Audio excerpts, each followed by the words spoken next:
Yeah.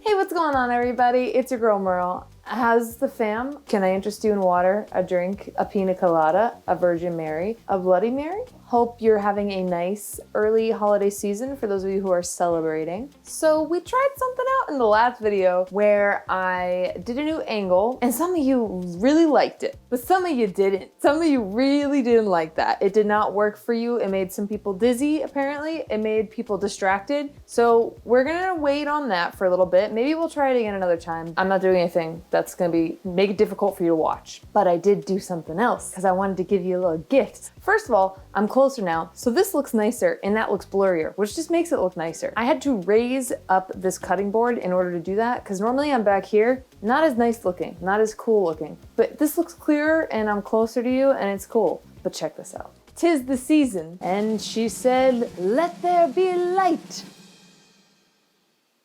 Let there be light. What the hell? Oh, now you work. That's not even the right setting. Let there be light. Festive, fun, kind of cozy, kind of nice. Anyway, just trying to spruce up the space a little bit and add a little homey feel. Today we're gonna be doing something very exciting. We're gonna be making Tabitha Brown's vegan mac and cheese recipe. Somehow, some way. I've never tried it. I'll never forget, back in the day, years ago, I actually got to do a video with Tabitha Brown. It was magical. To this day, I'm a huge fan, and I think it would be really fun if we could try some of her recipes. So, also I know she has a food line out, so maybe we could do a ranking video for her food line or something like that, if you guys are interested. There are no measurements in the original video she put out, so we're gonna be kind of spitballing here. So the first thing we need to do is wash and peel our roots. I got some clips for my hair, so my hair won't be in the way. You can peel if you want to. You can peel your friends behind. And if your friends don't peel, and if they don't peel, well, they're no friends of mine. This is the easy part. I'm really not looking forward to peeling the butternut squash and dealing with that. Hard to cut through. They're delicious, but they're kind of divas, I guess. Gonna save all these peels because my neighborhood just got composting. Fun fact, if you put your compost in the fridge or the freezer, you can avoid the smell and the fruit flies. And it won't start to get weird as quickly. Also, paper towels are compostable and they add to the dry matter, which will help reduce the smell as well. Coffee grinds too, very good for odor. I don't drink coffee really, but kind of considering taking it up just for the compost. Oh, what do we do with you? Gosh. I'm intrigued by this approach to use butternut squash and vegan cheese. I need a big boy knife. It's a pretty big boy. Let's cut the top off first. Beautiful. Put my scraps. Oh my God, that was so much louder than I thought. See, this is why I hate working with butternut squash. And this is a sharp knife. Let's try the serrated one. It's probably gonna be easier. Oh, nope, definitely not. It says we need 4 cups of peeled butternut squash, so we needed a big boy here. When I asked Now, I usually like to break these down because they're kind of funky to be peeling, the shape they are. Don't like, yeah, really. I don't like this part. Okay, I'm gonna rinse some of the slime off of this.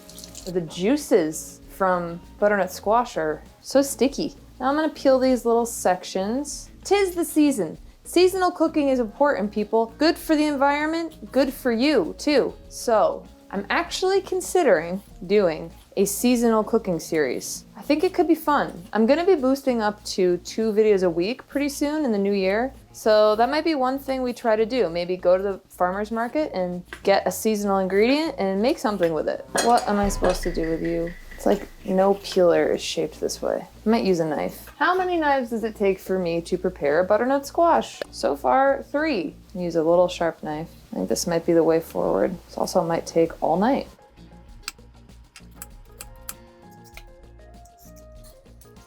It's in a flick of the wrist.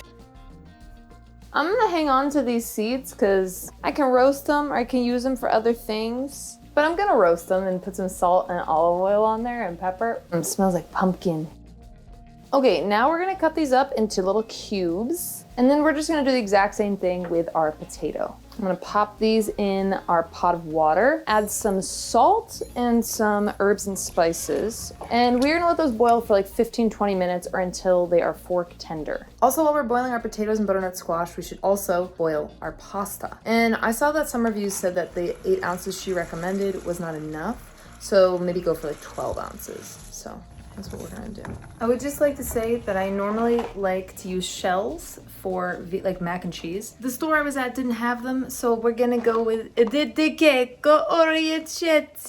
don't know if I just forgot or if this didn't happen to me before, but my hands look like they've aged 1,000 years. I looked it up. I have squash hands. Put olive oil on it, and then you scrub it with a sponge. We survived the squash hand incident of 2023. See how my pasta's doing. They look like cute little fedoras. Oh yeah. Oh, she's perfect. So I'm gonna get in there and I'm gonna scoop out like a half a cup of the pasta water. Screw it, I'm gonna take a whole cup. You know what? They look like bowler hats. Did anyone ever read the book Caps for Sale? The guy that just has a bunch of hats. It's good stuff. So we're gonna strain the root veggies right now. In Tabitha Brown's recipe, she doesn't use a blender. She just puts them right in. I'm gonna use a blender to get it extra creamy, as she would say, because that's my business. I'm gonna transfer our cooked, and I'm gonna add maybe a half a cup, maybe a little more of the pasta water. Oh, wow, that got real smooth, real fast. Check it out. I think by blending it, the starch in the potato will make it even more of a cheesier texture. Look at that. That already kind of looks like cheese, like a nacho cheese or something. Yummy. I'm gonna just add the rest of these in there and then blend it again. But I'm gonna add in the vegetable broth that she used, just add it in now. Amazing, that was so fast and so easy. Okay, great, I'm very happy with that. Ooh, that is nice. Kind of like baby food, but like really nice baby food. The fancy baby's food. I use this pot, and now my girl, Tabitha, she uses a whole stick of vegan butter. I considered cutting that down, but then I said to myself, no, this is not your recipe. You're trying her recipe. And although there are no measurements, the one thing she made clear was 1 stick of vegan butter. So we're gonna do that. Plop that in the pan over like a medium-low heat. And now I'm gonna preheat the oven to 375 degrees Fahrenheit. Why did I say it like that? 375 degrees Fahrenheit. That's 196 degrees Celsius, I think. Now, it looks like I have way more like squash and potato mixture than she had in her video. So I think I'm gonna use like a little over half of this, maybe. And then if I wanna add more in, I can do that. Now we're gonna add in our squash and potato mixture. Oops, I added it all. Oops. Okay, and then she used Kite Hill unsweetened yogurt. It's gonna give us that tanginess, you know, that like cheddar tanginess that you would get. And then she used Daya vegan cheddar and Daya vegan mozzarella. So I'm gonna do like 3/4 of a cup of each because I just don't want to use too much. And I know it's her recipe, but it doesn't say, so I have to go with what I got. But that's still 1.5 cups of vegan cheese. That's a good amount of cheese. You can do more if you want. And finally, we're gonna add some garlic powder. And now we're gonna stir all that up. Oh my goodness.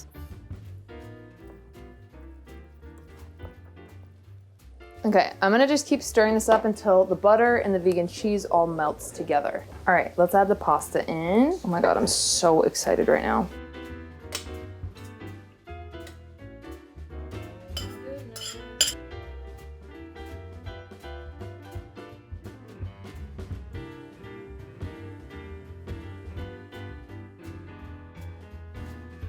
Oh, it smells so good.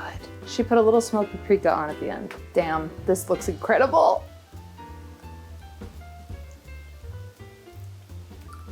Oh my God, I could sit here and eat this whole entire pot. Wow, that is really delicious. Wow. I would add even more yogurt, even more vegan cheese, because if we're in this, we may as well commit, right? And just go all in and have a field day with this. But dude, this sauce, that is so damn good. The combination of the butternut squash and potato balances out the vegan cheese flavor. You know what I mean. Like processed vegan cheese that you buy at the store has a flavor. Daya specifically, I find often has a little aftertaste.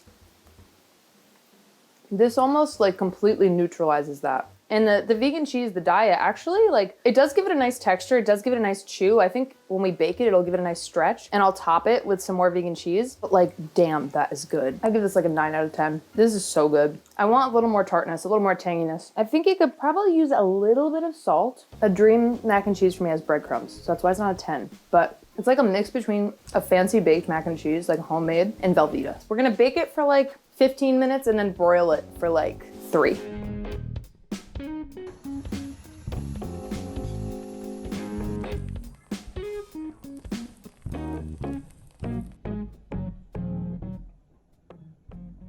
It's broiled. Let's try it baked.